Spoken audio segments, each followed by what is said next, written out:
이 남자가 오직 얘기하면 주님뿐입니다. 이 여자가 째려보고, 이 남자가 얘기하면 이 여자가 시비 걸고, 약한 쪽을 이 골라서 남자가 우리가 얘기하면 먼저 칩시다. 이렇게 한심하게 쳐다본다고? 뭐야? 둘이 무슨 일이 있었던 거야?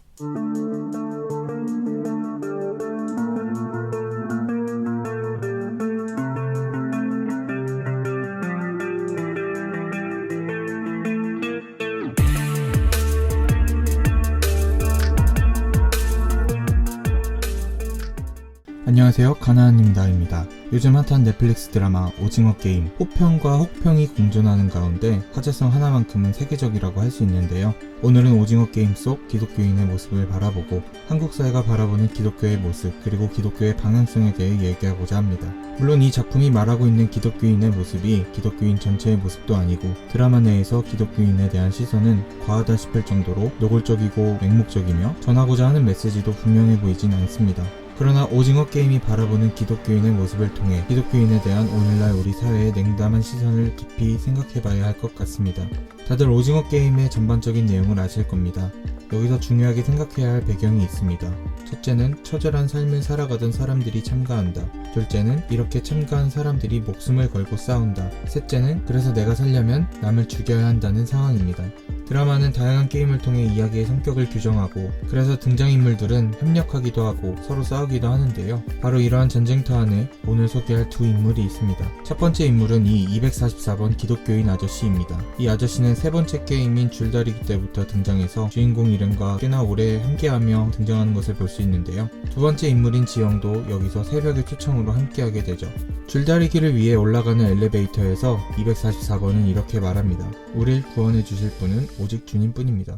우릴 구원해 주실 분은 오직 주님뿐입니다. 자, 여기서 먼저 한번 생각해봅시다. 오징어 게임의 배경에 대해 말씀드렸죠? 서로 절박한 상황에서 내가 살기 위해서는 죽여야 한다고요. 심지어 등장인물들 탈락자가 되면 죽는다는 것을 알고도 제발로 돌아온 사람들이죠. 도대체 여기서 244번이 말하는 구원은 무엇일까요? 여기서 진짜 이들이 구원을 받는 길은 목숨을 내놓고 게임에 참가하는 것이 아니라 다시금 사회로 돌아가 끝까지 착실하게 살아가는 것이었겠죠. 목숨을 걸고 베팅한 상황에 들어왔는데 여기서 주님과 구원을 말한다는 것 자체가 모순입니다. 어쨌든 오징어 게임은 244번을 통해 사회가 바라보는 기독교인의 모습을 비판적으로 말하고 있습니다. 이렇게 얘기하자마자 매우 언짢다는 듯이 쳐다보는 지영.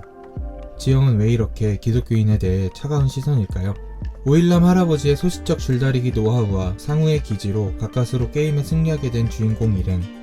물론 상대팀 10명은 그대로 추락사했겠죠. 그런데 244번은 내려오는 엘리베이터에서 또 기도를 합니다. 도대체 무슨 기도를 하고 있는 걸까요? 이제라도 목숨을 걸고 서로를 죽이는 상황에 대해 회개를 하고 잘못을 뉘우친다면 그의 상황이 안타깝게 느껴지기라도 할 것 같습니다. 이때 누구한테 기도하냐고 묻는 지영. 여기서 오징어 게임이 바라보는 기독교인에 대한 냉담한 심정이 고스란히 드러나게 되는데요. 아마 여기서 말하는 기독교인에 대한 비판은 이런 것 같습니다. 누구보다 종교적인 활동은 열심히 하면서 사실 누구보다 이기적이고 잘못에 대해 반성할 줄 모르는 모습. 하나님께 용서를 구하면 자신의 죄는 뭐든 다 용서받으니 상처받은 사람들의 문제는 그냥 다 사라진다고 생각하는 걸까요? 마태복음 5장 23절에서 24절은 이렇게 말씀합니다. 그러므로 예물을 제단에 드리려다가 거기서 내 형제에게 원망들을 만한 일이 있는 것이 생각나거든 예물을 제단 앞에 두고 먼저 가서 형제와 화목하고 그 후에 와서 예물을 드리라. 또 로마서 12장 15절은 이렇게 말씀합니다. 즐거워하는 자들과 함께 즐거워하고 우는 자들과 함께 울라. 예배나 어떤 종교행위가 중요한 것이 아니라 그에 앞서 하나님의 뜻대로 살아가는 삶이 중요하다. 예수님은 분명히 말씀하셨습니다.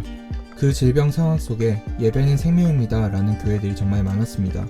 자기들 종교행위 하느라 다른 사람들을 더 위험한 궁지에 몰았던 모습, 이 오징어 게임 속 244번의 모습과 크게 다르지 않은 모습으로 보입니다. 제가 이해가 안 되는 찬양 한 곡이 있습니다. 요즘 교회에서 많이 부르는 찬양 은혜라는 찬양인데요. 이 은혜라는 찬양이 나온 시점은 2020년 12월입니다. 한창 코로나가 창궐하고 또 많은 피해자들이 생겨난 상황이었죠. 그 와중에 은혜라니요. 뭐가 은혜라는 거죠? 사람들이 이렇게 고통받고 있는데 은혜와 감사를 논하다니 정말 이해가 안 됩니다.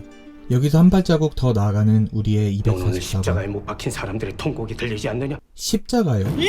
뭐가 십자가라는 거죠? 개소리야! 우리는 그들의 희생과 피로 또 하루를 살아남았다. 다른 사람들이 자기를 위해 희생했다는 건가요? 지영의 말처럼 그냥 자기들이 다른 사람들을 희생시킨 거죠. 도대체가 알 수 없는 논리의 말을 늘어놓는 244번. 이 말에 대한 비꼼은 지영의 기도를 통해 들을 수 있습니다. 하늘에 계신 우리 아버지, 저희는 오늘 힘을 합쳐 많은 인간들을 주님 곁으로 보내드렸습니다. 앞으로 더 많은 인간들을 주님 곁으로 보낼 수 있도록. 전날 밤 모두가 일어나 서로를 죽이는 상황이 있었기에 주인공 일행은 그날 밤 전략에 대해 상의하는데요. 여기서 244번. 약한 쪽을 골라서 우리가 먼저 칩시다. 상황에 따라 가진 논리로 정당화를 일삼는 일부 기독교인들의 모습에 대한 비판처럼 들립니다. 여기서도 244번을 가만두지 않는 지영. 지영은 대체 왜 이렇게 기독교인을 혐오하게 되었을까요? 네 번째 게임 구슬치기에서 새벽과 한 쌍이 된 지영. 그런데 이번 게임은 협력이 아닌 둘 중 하나만 살아남을 수 있는 잔인한 게임이었죠. 이에 남은 시간 동안 얘기를 하자는 지영. 새벽의 이야기를 듣고 나서 자신의 이야기를 꺼냅니다. 지영이 처음 본 죽은 사람의 모습은 자신의 어머니, 자신의 아버지가 어머니를 죽였다고 하는데요. 두 번째로 본 죽은 사람의 모습은 자신이 죽인 자신의 아버지였다고 합니다. 그의 아버지는 다름 아닌 목사. 어머니에게 폭력을 일삼았던 것에 대하여 어린 딸이었던 자신은 수없이 겁탈했다는 아주 비극적인 이야기를 합니다. 너무나 안타깝고 분노가 치미는 것은 목사의 이러한 폭력과 성폭력은 이미 우리 사회 안에 자주 등장했던 이야기라는 점입니다. 물론 목사라고 완벽한 인간이어야 한다는 것은 아닙니다. 그 또한 사람이며 부족하기 짝이 없는 한낱 인간이죠. 그러나 강단에서 온갖 이빠른 소리를 해대는 이들이 왜 더 인간 같지도 않은 모습으로 드러날까요? 오늘날 한국의 대다수 기독교인의 문제는 이러한 이중성에 있습니다. 다른 사람들에게는 신앙 좋아 보이고 옳은 소리도 하지만 자신의 욕망과 잘못에는 한없이 너그러운 모습. 자신의 죄를 향한 하나님의 무한한 사랑 이전에 세상의 아픔을 향해 울부짖는 하나님의 정의를 생각해야 합니다. 244번은 다섯 번째 게임에서도 똑같은 모습을 보여줍니다. 여러가지 숫자 중 6번을 고르는데 하나님이 순수한 인간을 만드신 날이 여섯째 날이라 골랐다고 합니다. 도대체 무슨 말이며 무슨 똥논리일까요? 이어서 게임이 시작됩니다. 자신이 앞서가지 않으면 뒷사람들도 목숨이 위태로운 상황. 이 와중에도 244번은 주저앉아서 기도를 합니다. 아마 자기 목숨의 부지를 위해서 기도했겠죠. 다른 사람을 밀쳐 죽이는 일 정도야 아무렇지도 않죠. 그리고 한 발자국 앞으로 나아가 안전한 발판에 오르고 감사 기도를 합니다. 그리고 안녕히 계세요, 여러분. 오늘 이렇게 오징어 게임을 리뷰하면서 오징어 게임이 바라보는 기독교인의 모습에 대해 알아봤습니다. 물론 기독교인들 중에 좋은 사람, 성실하고 착한 사람들도 많이 있습니다.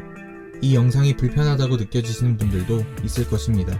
하지만 우리 사회에 비춰지는 기독교인의 모습이 이렇게 냉담하고 차갑다는 사실은 반박할 수 없습니다. 이것은 우리가 기독교인으로서 겪는 고난이 아닙니다.